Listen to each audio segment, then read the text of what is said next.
Hello friends, this video shows how to check if all the characters in the string are alphabets. So we are defining a string or we are assigning a value to a string variable hello.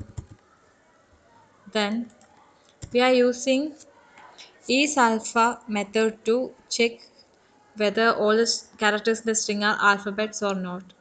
S dot is alpha. Here the characters in the string are alphabets, so we will get the true result. If you are giving a space here, then we will get false result because space is not an alphabet. Or we are giving 1 2 3 4 here, then also we will get the result false. Or hello hi, then this in alphabet string, so we get the result true.